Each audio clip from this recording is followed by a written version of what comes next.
You're listening to the Next Gen Prophets podcast, and we're recording live from San Diego, California. We're your spiritual parents, Craig. and Colette Toch. And another one of my favorite things about recording here today, Craig, you know what that is? What's that? Is that we got our old producer back. Mike's back in the studio. Peeps. Mike's back in the studio. I mean, it's not like Jessica didn't do a good job. Did a really you know, good job. While we were in Europe, Jessica stepped in to help us do our recording, and she did a great job. But Mike, I gotta be honest, bro, we missed you. We missed your faces that you pull while we're podcasting. And he's chuckling. Come on, say hello to God's people, Mike. Hey, my Next Gen Prophets. I love being back over here at the Apostles. Very profound. We love you, Mike. And he's a proud daddy, guys. He is a proud daddy. Do you know that he is taking time away from his beautiful wife and newborn son, Gabriel Gideon, to spend this time with us and with you to make sure that you're equipped. And you know why? Because this man here knows what his mandate is. That's right. Amen. He knows that he is here to equip you as a next-gen prophet. Amen. You see, we're so well aligned, Mike and us, that together we will pay the price to be able to reach you. We will pay the price to make sure that you're equipped. Because when you know what your mandate is, you find your purpose. You recognize why God said, I saw you and I claimed you from your mother's womb. When you recognize your mandate, it's like everything in your life suddenly makes sense. Yes. And that's why we're here today, to do just that for you. We want you to begin embracing and recognizing your mandate as a prophet.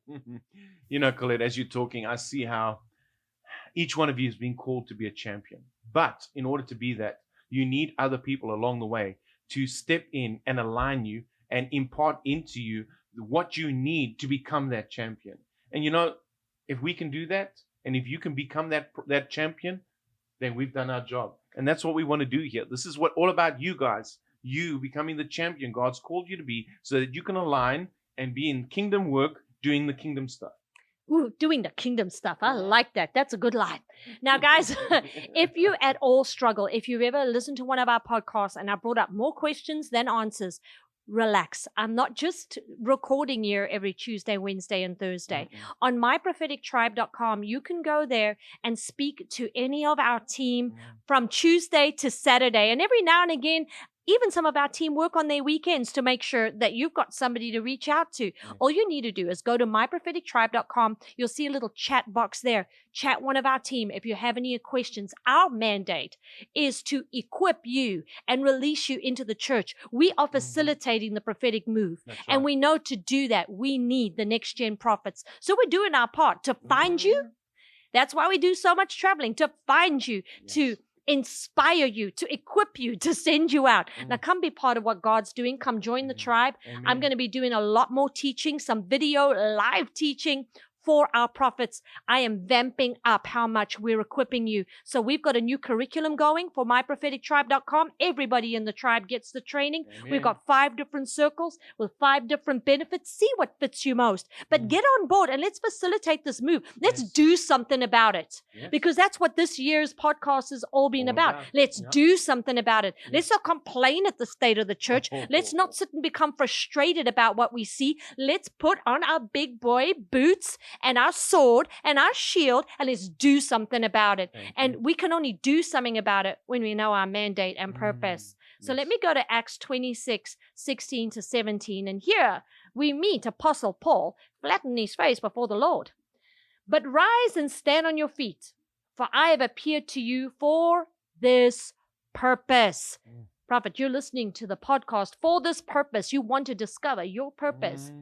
To make you a minister and a witnesses both of the things which you have seen and of the things which I will yet reveal to you.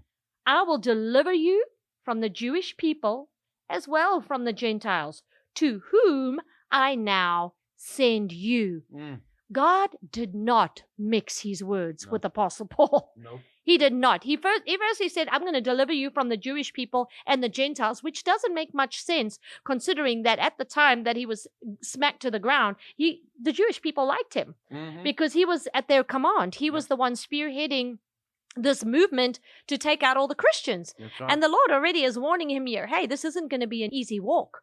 This is going to be a challenge. I'm going to have to deliver you from the Yeah. Jews and Gentiles alike. And by the way, Paul, I'm sending you to the Gentiles. And by the way, Paul, even though I'm sending you as a minister and as a witness, you don't have the full revelation because it Oh, says here, yeah. which I will yet reveal to you. And that's where you're at. Yes. This here, the SmackDown, is where you're at. You already have had an encounter with God, actually. That's true. The Lord has appeared to you many times. He's given you many words, but you've wanted the whole picture up front.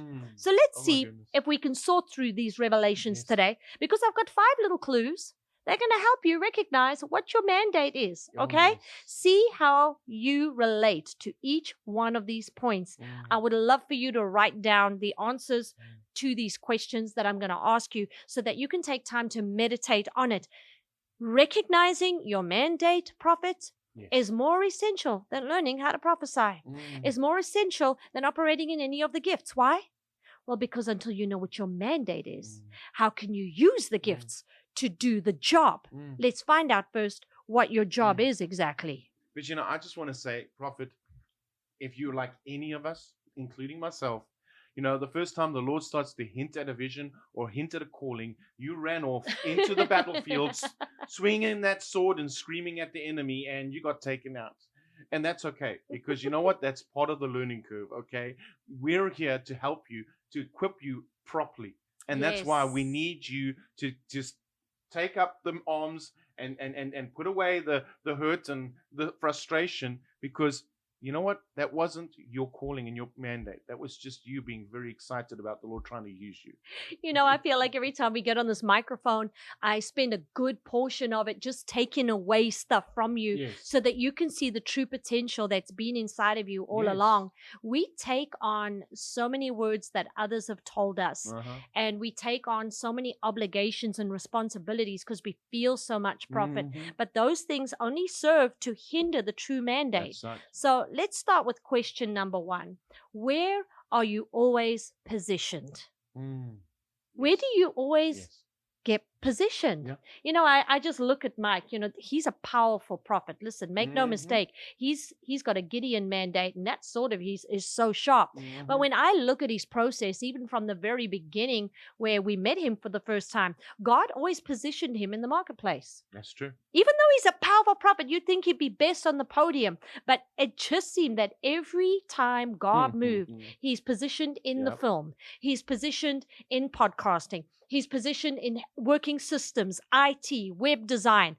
All of the, no matter who he met, what leader he ended It's up true. working with, he always ended up being Yep. positioned in the marketplace. That's right. And now we've set him as the director of our prophetic school with his wife, and he's just ready to jump in. And let me tell you, he can train up a student just as good as I can. He is powerfully anointed, but yet, just because he's anointed there, does that mean that's his mandate and where he's Exactly. most effective? So Exactly. you've got to just step back and say, look, I know that I've pushed myself into a bunch of positions, but where do I keep being I like that. positioned I no like matter that. how often I try to get out of that position? I like that, Colette, because that's the problem. We too often look at logic.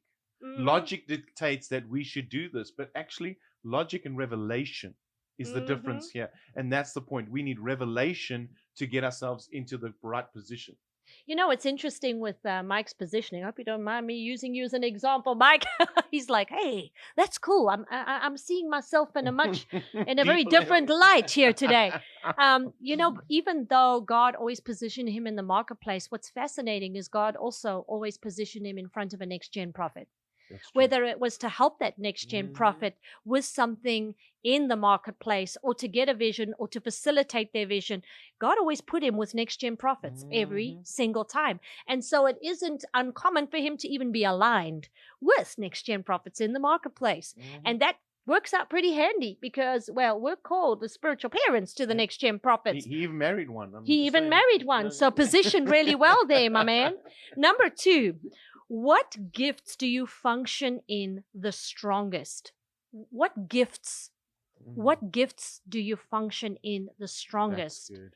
Yes. Do you function in visions? Do you function very strongly in word of knowledge, word of wisdom? Now, Mike, his strongest gift is actually the gift of discerning of spirits. You see, that was a bit of a hint. The one that he's called to be is a Gideon, to tear down systems, to displace systems, to attack the work of the enemy, to come out of the old and into the new. You know what Gideon did is that he changed the entire paradigm of his family. Yep. He went from idolatry. He broke that curse of idolatry right. in his family, He did. and he started a new bloodline. And that's exactly how God uses Mike to break old mindsets, to break old gen thinking. He isn't just called to the next gens, but he's called to help break the next gens out of the old gen mindset. So of course he functions very strongly in the gift of discerning of spirits. It's kind of handy to see the demons and the mindsets if you're going to tear them down. And so you'll find that your positioning and the gifts that you function in are aligned in your mandate. Now, a lot of people are going to put pressure on you to function in gifts that they want you to function in. And just because you function in them doesn't mean it's your mandate. Look, you should be able to function in all 9 of the gifts. Go check out our other podcasts. We teach you on the 9 gifts, okay? I don't want to go into it too much here. Go and tick them off there. See which ones you function in most. But I want you to look at where you're effective. Which gifts are you strongest in, that when you function in them, things happen? That's what you want to see. That's what you want to write down. And if you can just write down one gift that you know you function in, well, that's fine. It'll help you recognize your mandate. Question 3. What makes you cry? Or what makes you angry? Either or. I angry cry and I cry angry. It's both the same the both. You know? Because when I get upset at something, then I get angry as well. And for me, I can tell you exactly what makes me cry. When I see a broken church.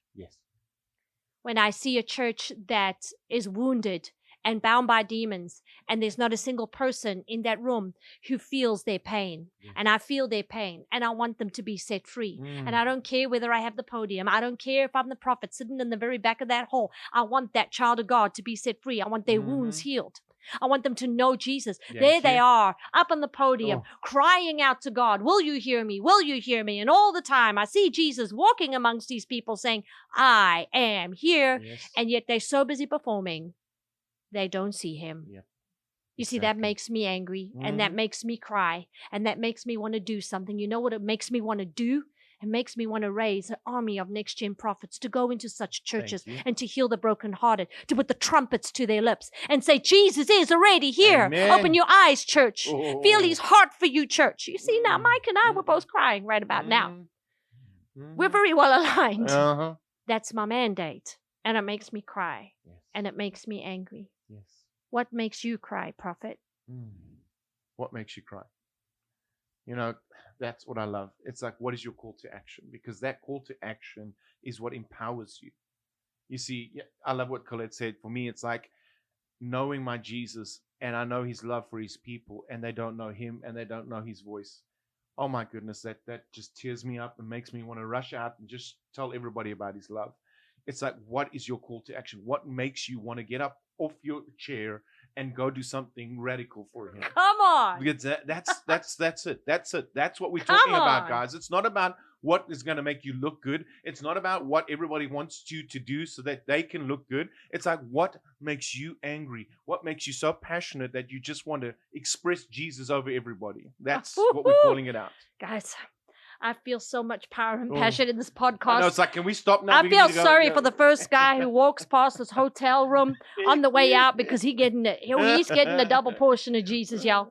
All righty, I've got to go to my 4th question. What kingdom relationships do you align easily with? You don't even get it, but when you have a mandate from the Lord, you have a certain strand in your spiritual DNA that connects with others that have the same mandate, but you don't get it.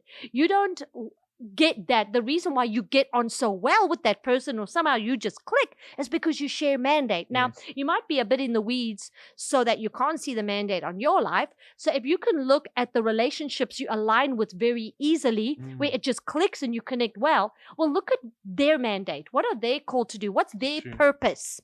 Because when you see their purpose, you'll find that your purpose is aligned with theirs, and then you'll be able to see exactly what you have much better. Now, your anointing and your likes and dislikes might not be aligned, but somehow you still click. And it's because you have the same spiritual DNA. And now the challenge is here, guys. Don't think that just because we're talking about kingdom relationships, you're going to be looking at other prophets. You know, we see too often prophets gathering together, and he might do that. Look, I'm not saying that's not the case, but, you know, for us, he's aligned us a lot of times with evangelists and teachers and a whole gamut of people who have the same strand of DNA, but are not prophetic.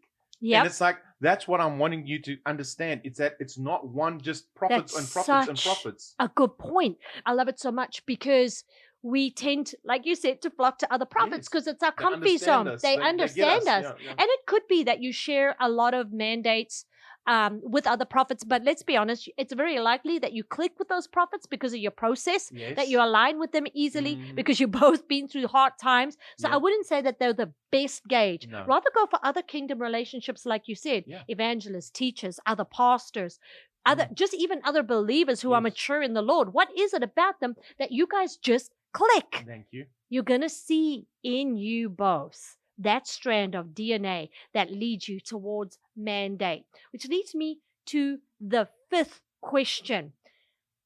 As you're ministering to God's people, what kind of person benefits the most from your ministry? Ooh, that's good. I'm Yes. looking at metrics here. We're prophets. So we're going to minister to anyone who will sit still long enough, and we'll give them the heart of Jesus. It's Oh, like, yes. if Jesus is in the room, you're going to feel him. You know what I'm saying? That's it. But just because we're doing a lot of ministry doesn't mean that everybody benefits from it at the same level. That's You'll true. recognize, especially as you've been in ministry for a couple of years, there are just some kind of Yes. people that benefit the most. Let me Yes. tell you something. I can minister to so many different kinds of leaders, but I'll tell you right now, the leaders that receive the most are prophets and apostles. Yes. I look, evangelists love me. We get on, we connect according to mandate. But when I stand by this microphone and I start preaching and I start ministering, evangelists go like, oh, it's okay. It's interesting. But I know that my grace happens to fall mostly on the next gen prophets and apostles that want to work with next gen prophets. Why? Well, guys, that's my mandate. That's right. Remember? I'm a Amen. spiritual mother to the next gen prophets. So of course, those that benefit most from my ministry, that collect around my ministry, that we just click with, are going to be those that I'm called to reach. So how about you? Who benefits the most from your ministry? Yes. Once you've ministered to 20 different kinds of people, what person comes away the most changed, revived, and set on fire? That there is the kind of person you need to continue reaching. Their wineskin is a perfect match for That's your so good. wine. And when you see that, you begin to understand, aha, that is part and parcel of my mandate. Let's go over those 5 questions again very, very quickly. Where are you positioned? Which of the gifts do you function in the strongest? What makes you cry or angry? What kingdom relationships do you align easily with? And who benefits most from your ministry? Answer these 5 questions and look for a pattern. If you have a hard time finding that pattern, I want you to reach out to one of our team, Please, okay? guys, reach They out. are as passionate about your call and you as we are. You're going to find them on myprophetictribe.com. Get on that chat box. Become part of the tribe and Thank come you. into this inner circle. Help us facilitate this prophetic move and to get the heart of Jesus pumping once again in the bride. We love you guys. We're about to go and visit our grandson now. Yes. Come on, Mike. I would say it's time for his next feed. Let's go and hold our baby. Thank you for being with us along this journey. Next week, we're in Mexico. Yes. Come along with us. Until then, have a fantastic weekend, you guys. Be blessed, guys. See you soon. Bye now.